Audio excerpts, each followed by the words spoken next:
Hey, welcome, my friends, to this week's dynamic episode of Motivational Moments with Maria. I'm your host, Crazy Coach Maria, and I am more than excited about today's show because we're going to have some fun with a special guest that I have invited to be on the show today. She is an amazing woman. She's an amazing woman, very powerful young woman, and we're going to talk to her about her journey, what she's accomplished in life, and some of the challenges that she has had.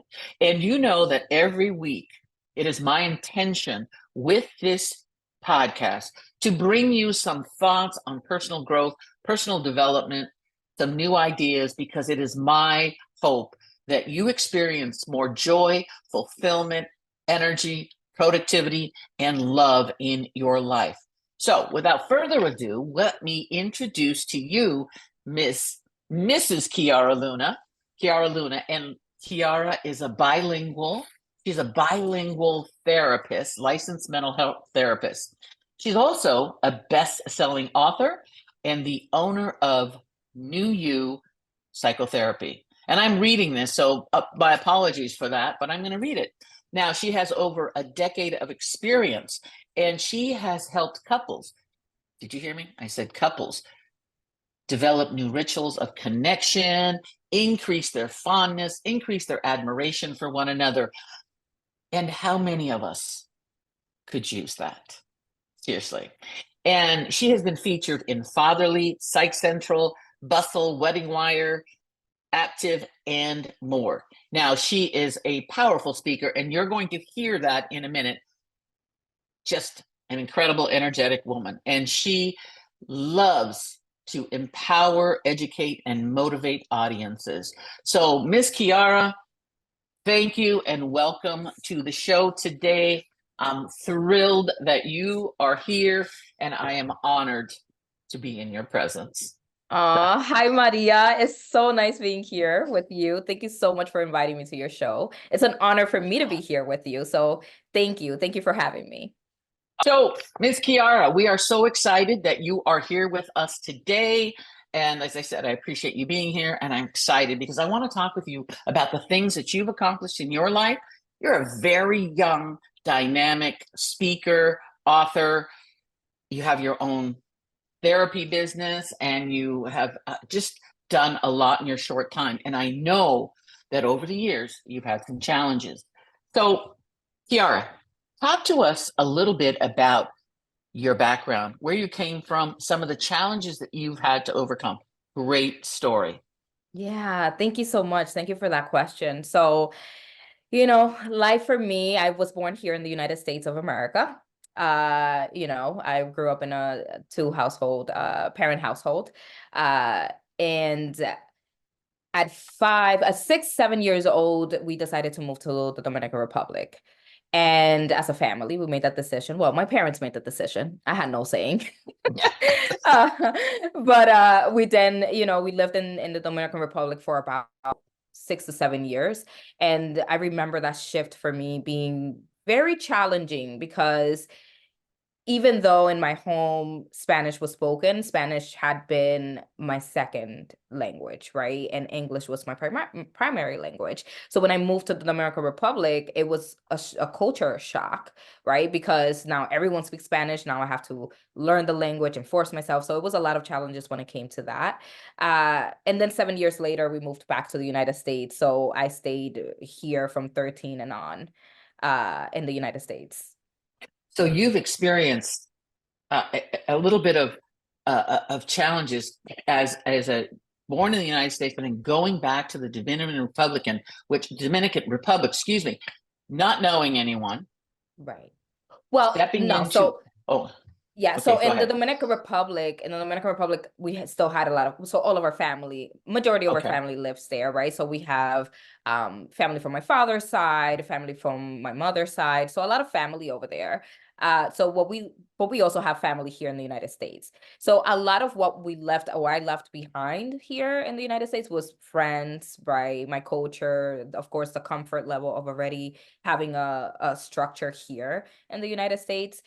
So going into the Dominican Republic was really a shock for me because, I was leaving my friends, but I was 6, 7, a little girl.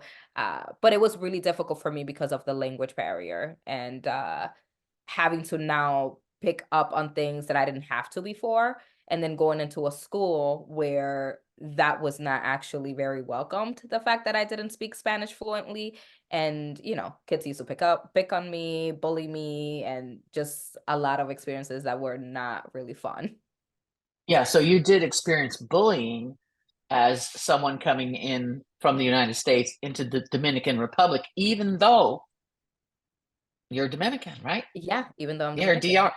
And whoa, that's surprising to me. It is surprising to me, but Mhm. I would think you don't speak the language as fluently as they do. You don't know the innuendos of the different shifts in the culture.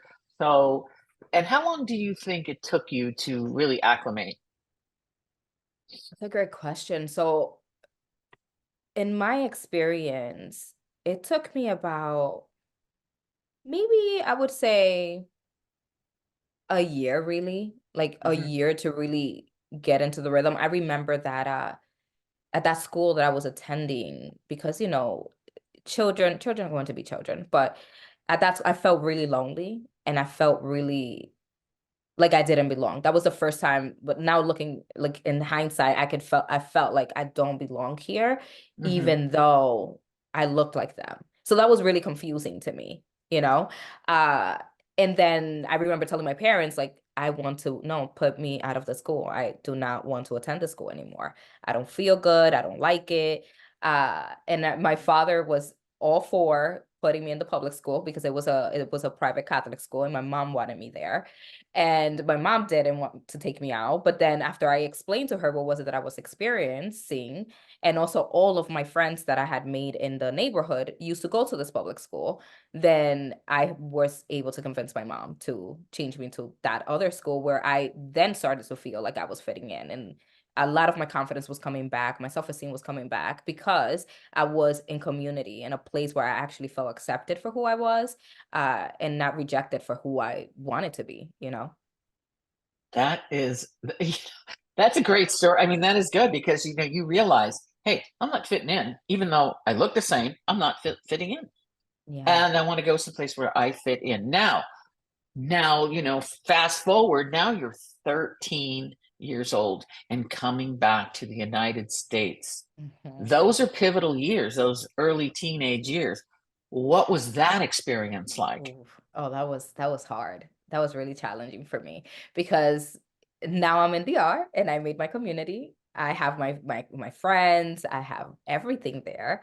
Uh, my community, and again the language. So then my Spanish became what I was fluent in, and then English became the secondary language, right? So here I am now going through the same exact experience, just 7 years later. So it was like a whole 360 for me. So here we go, coming back to the United States now at 13, teenager already. I was liking boys already, so I was like, damn, like all these boys I like I won't be able to see them anymore. And then my friends, of course, and all of that. So we come back to the United States, and here it was absolutely another shock, another culture shock, right? Not so much just like the culture itself, but also like the culture within our home. Because in DR we lived in a home where everyone had their own space. And now we come to the United States and New York City where we have to live in a studio apartment, you know? What? Yeah, studio apartment, my mom, me, and my little brother, and then my dad, of course. So it was such a shock for me to have to now share a room with a divider, and I'm sleeping in a bunk bed. It was just, I was like, what is going on? This is not what I signed up for. Please ship me again to the R. Like I'll be fine over there.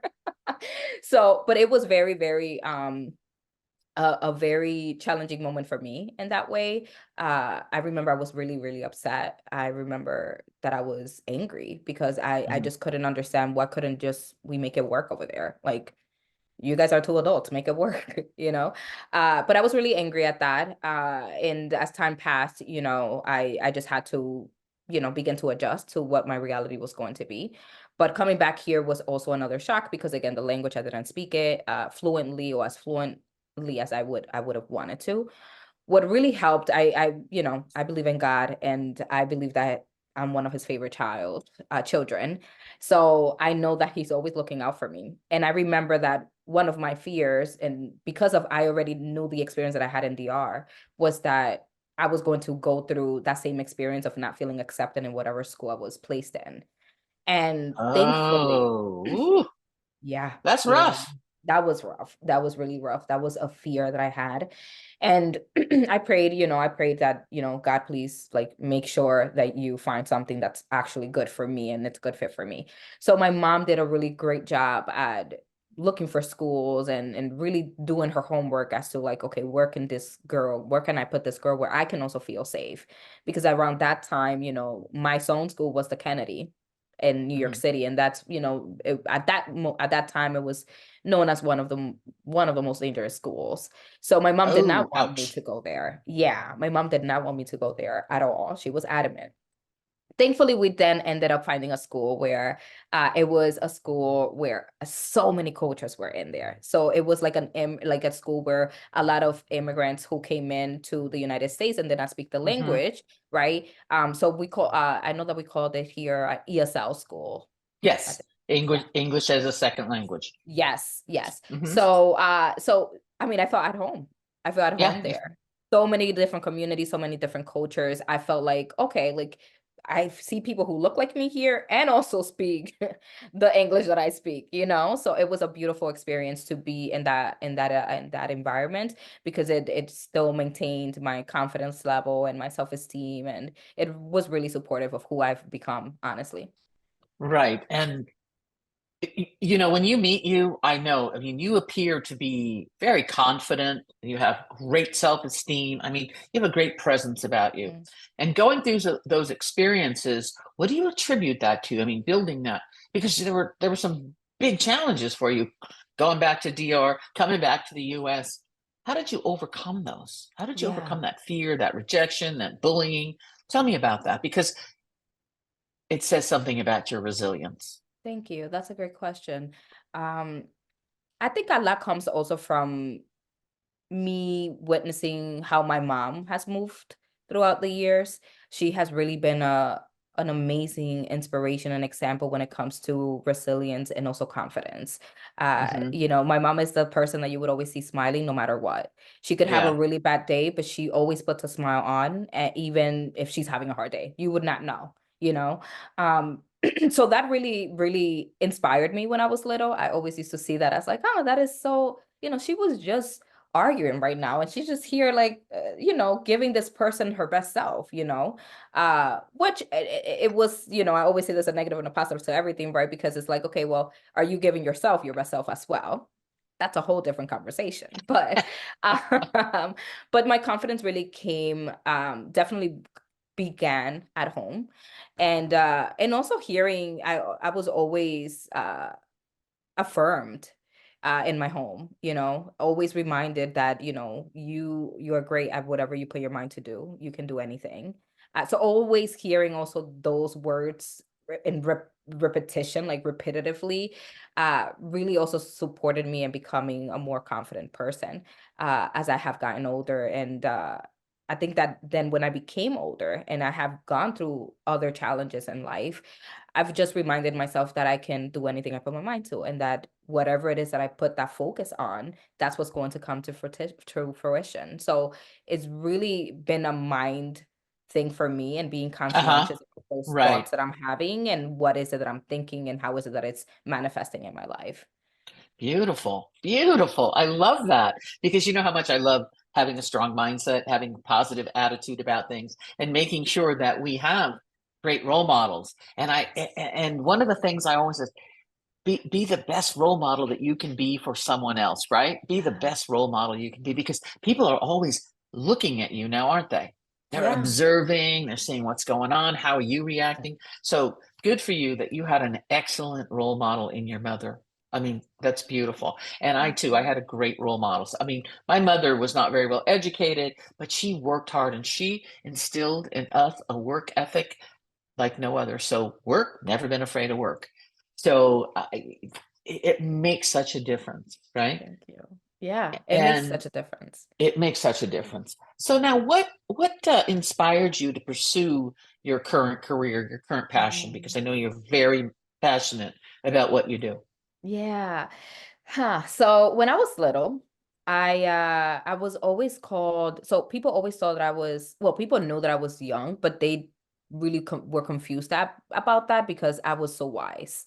So I remember times when we would go to events, or my mom, for example, was at the hospital once and I started speaking to this nurse, and the nurse was so shocked by the words of wisdom that I was sharing with her, that she went to my mom and she was like, "Why is your daughter so wise? Why does she know so much?" Like, why? And my mom was just laughing, telling her that she always receives, she always gets that from me. So from an early from an Take early credit, on Mom. age, yes, she does. From early on, I had this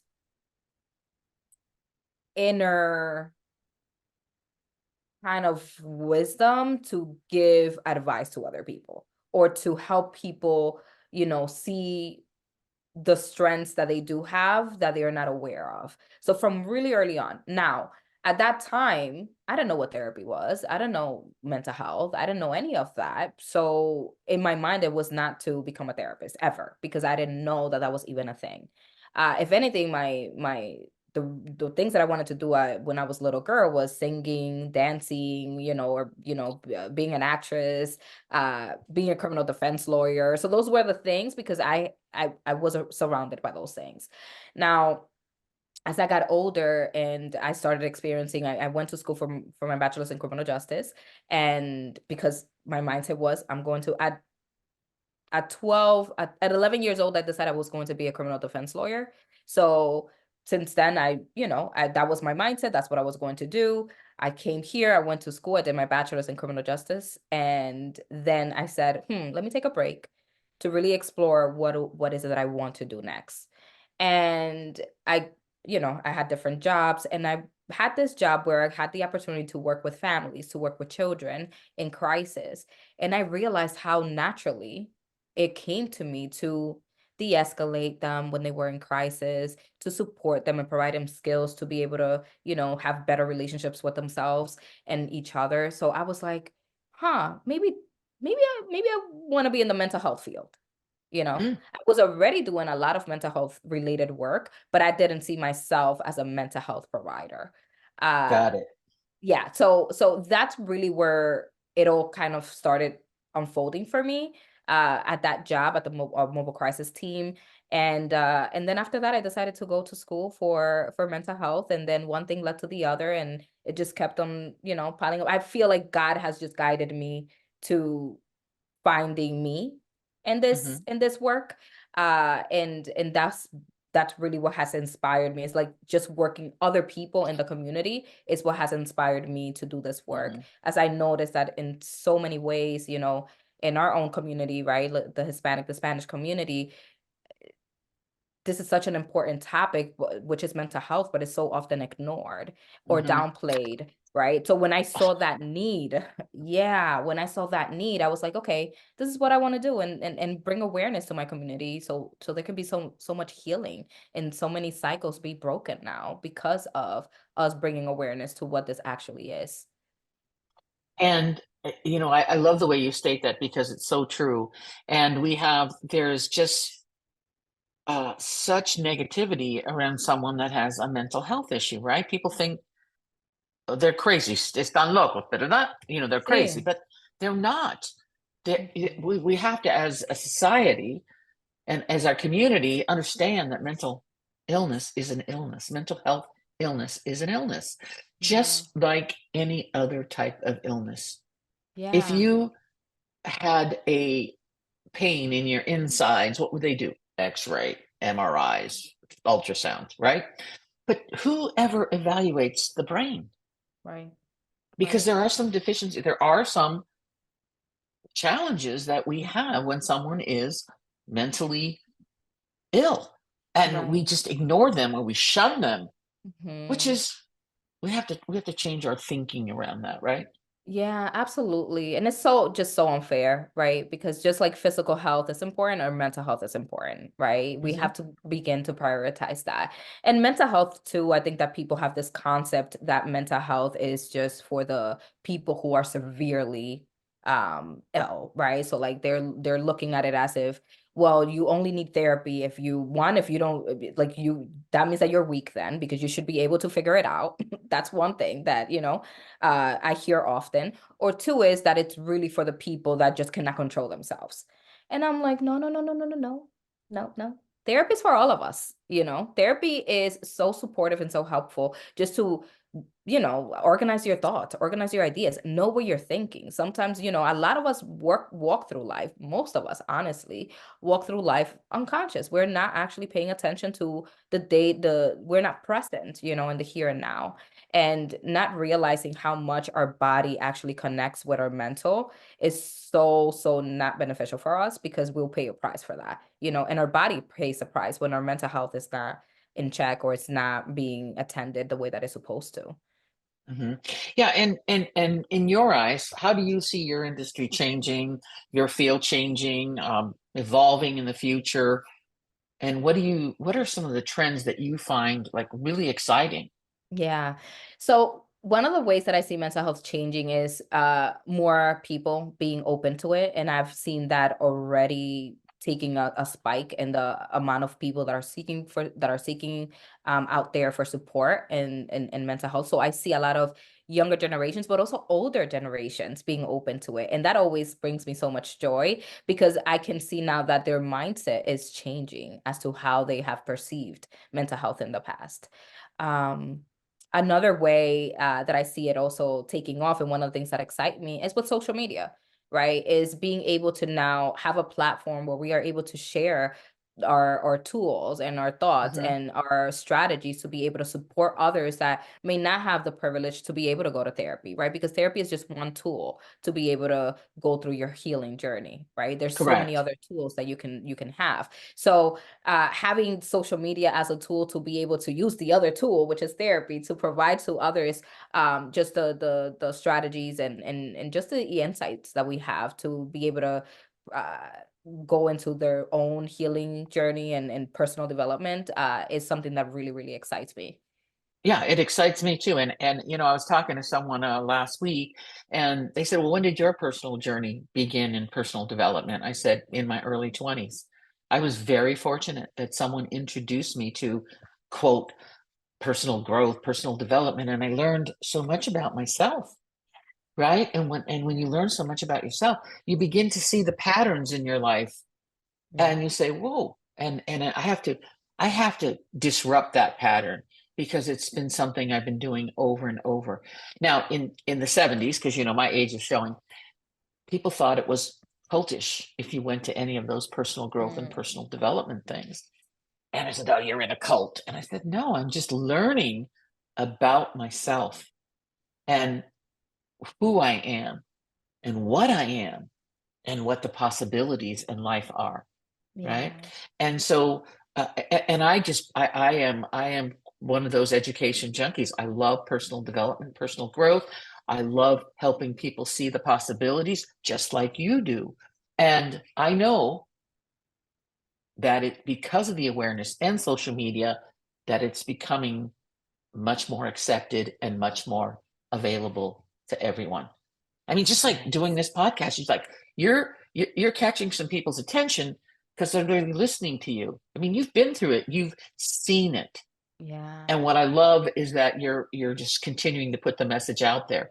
Mental health is an illness that needs to be treated like anyone else, or therapy, whatever it is. But go out and get some help if you're feeling a little dismayed and uncomfortable or not unsure of yourself. Get a coach, get a therapist, Yeah. someone to give you that support. Now, what I'm really excited about is you said you have this major event coming up, your first major event coming up, a mental health event. Tell us about that. Yes, yes, yes. Thank you for asking. I'm super excited. This is New Year Psychotherapy, which is my mental health group practice first mental health event in New York City. It's going to be in Dykeman, May 25th, 2024. From 3 p.m. to 7 p.m. And the purpose of this event is to really break down barriers, stop the stigma, really provide resources also to our community, and most of all, have fun. I'm a fun person. I love partying. So when it comes to the event is going to be full of laughter. We're going to have comedians, we're going to have an artist, we're going to have entertainment, because one of the best things that we know how to do as Spanish people is party. Okay. But also at the same time, right, I want this event to be a safe space for everyone to have difficult conversations, to listen to people who have also gone through some, challenges or barriers, but have come on the other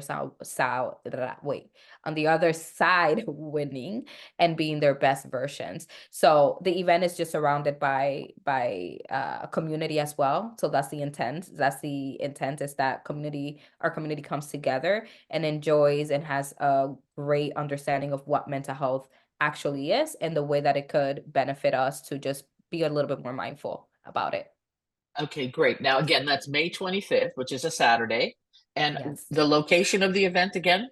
Yes. It's going to be in Quisqueya Plaza. This is in Dykeman, and the address to that is 238 Dykeman Street, New York, New York, 10034. Perfect. And I wish I could be there. I mean, And I do I have a wish. flyer too, but Okay, we're gonna good. I have love a that.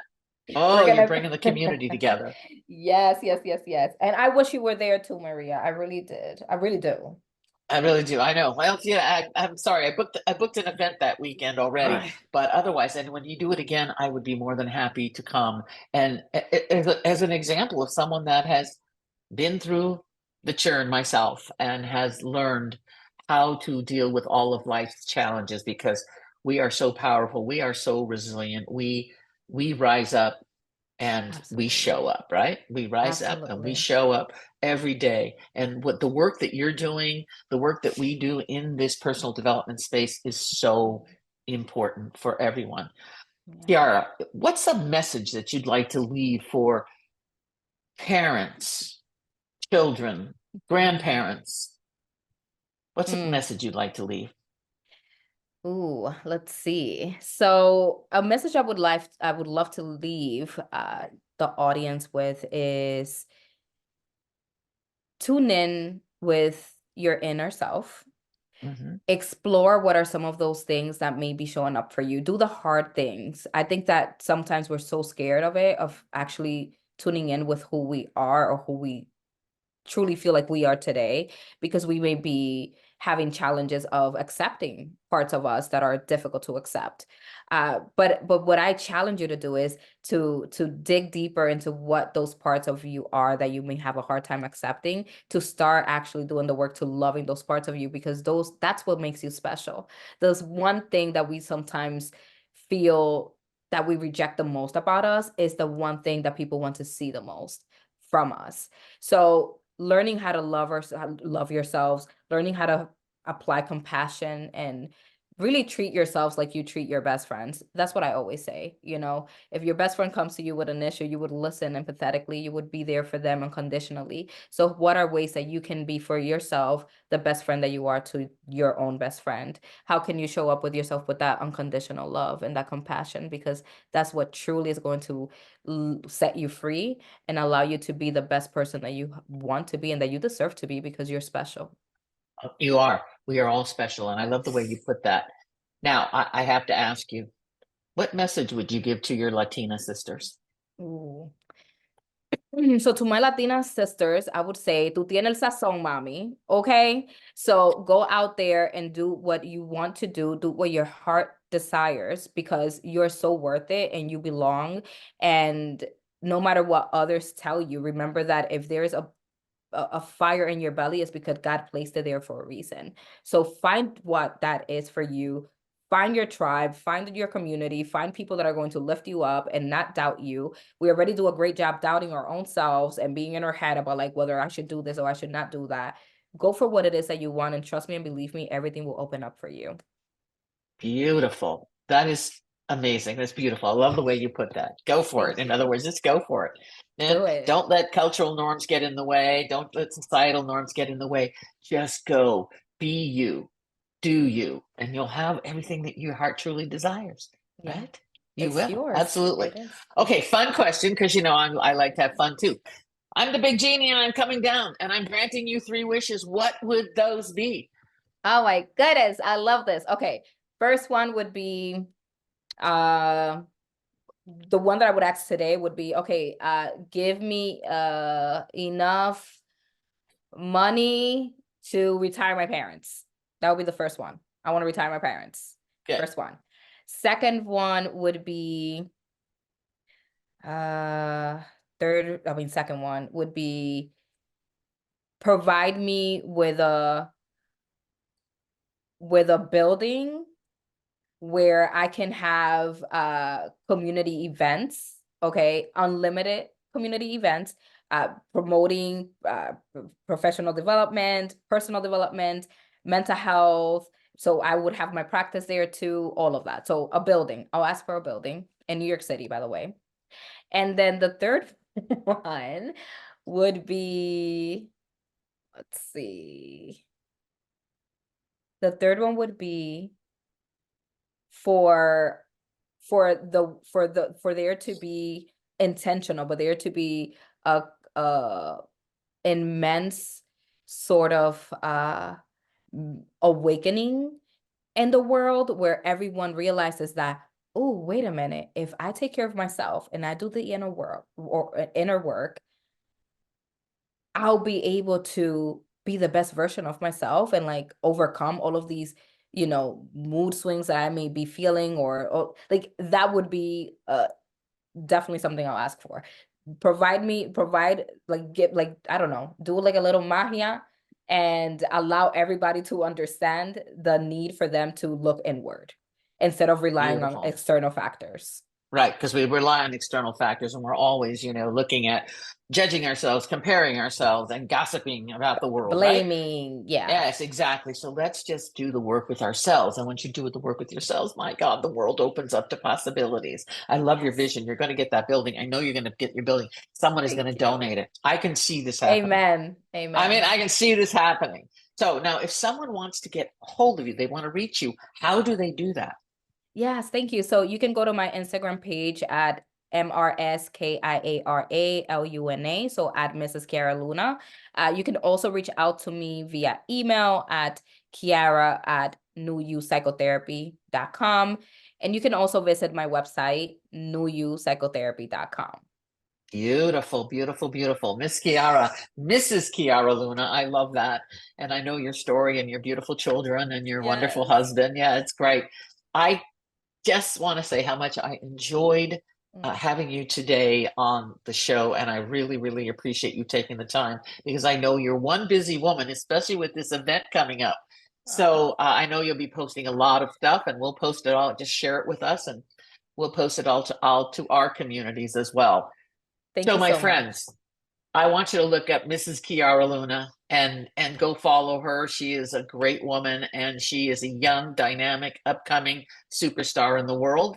Who knows? She may be the next governor of New York. You never know. Not the next, but eventually she will be. So, my friends, who do you know that needs to hear this message? What I'd love you to do is I'd love you to go ahead and hit the share button. Do it now. Hit the share button. Share it with all your friends. Everybody needs someone in their life cheering them on, and you hear stories here to encourage you and inspire you to be better every day. So until next time, stay focused, stay positive, always have fun, and no matter what you choose to be, do, or have, my friends, do it with passion. I'll talk to you next week. Thanks so much.